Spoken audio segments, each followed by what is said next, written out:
कुछ शब्द हैं जिनके अर्थ के लिए क्या है, इसके उसमें क्या छिपा हुआ है।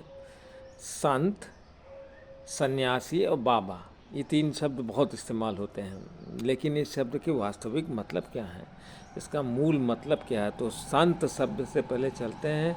संत शब्द का मतलब होता है, संत अंग्रेजी में भी बहुत सिमिलर वर्ड है, सेंट, जैसे the saint also in English, Hindi में संत। संत जैसा शब्द से लग रहा है सत्य।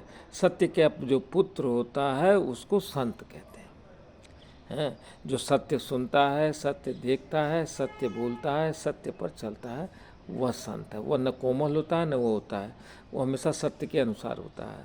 न उसे मरने पर दुख है, न जिंदा रहने पर दुख है, न खुशी में है, न लाभ है, न हानि में है। वो सत्य का ही फॉलो करता है। तो सत्य का पुत्र जो है उसको संत कहते हैं। तो संत का मतलब क्या हुआ? सत्य का पुत्र। संत, सत्य शब्द उसी से आया।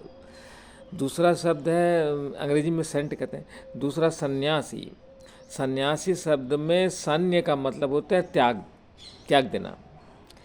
जिन्होंने सब कुछ त्याग दिया है, जिन्होंने सब त्याग दिया है उसको सन्यासी कहते हैं। केवल घर द्वार त्यागना ही नहीं है, यहाँ पर कर्म से तो हर आदमी बाध्य है, चाहे वो सन्यासी हो चाहे वो गृहस्थ हो। लेकिन सन्य का मतलब जिसका कर्मों के फलों की में आसक्ति नहीं है, उसने कर्मों के से प्राप्त होने आने वाले फलों को त्याग दिया है। वो अपना कर्म करता है, उसको कर्म करने में ही आनंद है, उसमें फल से उसे कोई मतलब नहीं है। अच्छा होगा बुरा होगा इससे कोई मतलब नहीं, उसने कर्मों के फलों को लेना। अगर वो भोग, गीता में तो वही है। तो कर्म करने में जिसको आनंद आ रहा है वही सन्यासी है। उसको उसके फल से, परिणाम से कोई मतलब नहीं। उसने अपना 100% वो कर्म दे रहा है कि नहीं दे रहा है, ये उसके लिए इम्पोर्टेंट है। कोई सफल हुआ या असफल हुआ ये इम्पोर्टेंट नहीं है, उसने अपना 100% दिया कि नहीं दिया ये सवाल है। पास हुआ फेल हुआ, मिला घाटा नुकसान से कोई मतलब नहीं, उसने अपना कर्म किया कि नहीं किया। तो जो सन्यासी है, जिसने सब कर्मों के फलों पर उसकी आसक्ति नहीं, उसने सब त्याग दिया है, उसने संसार परिवार सबसे विमुक्त हो गया है, सबको त्याग दिया है। इसका मतलब नहीं कि वो अपनी कर्मों से हट गया है, तो वो पलायनवादी है, वो डरपोक है। तो कहने का मतलब जिसने अपना जीते जी अपने सब संस्कार कर दिए हैं, उसने अपना श्राद्ध पिंडदान सब कुछ कर दिया है। अब कोई उसके कर्म शेष नहीं बचे हैं, लेकिन वह निमित्त चलाए रखने के लिए कर्म करता है, और कर्म करना पड़ेगा जब तक शरीर है। बिना कर्म के कोई नहीं रह सकता। कर्म का ही अंबानी अडानी इनको कोई ज़रूरत नहीं काम करने की, लेकिन वर्क प्लेजर कहते हैं। कर्म करने में उनको आनंद आ रहा है, वो कर्म कर रहे हैं। एक कर्म खत्म होता है दूसरा काम करते हैं, एक प्रोजेक्ट खत्म होता है दूसरे प्रोजेक्ट में लग जाते हैं। तो कर्म तो उनका नशा हो गया ना।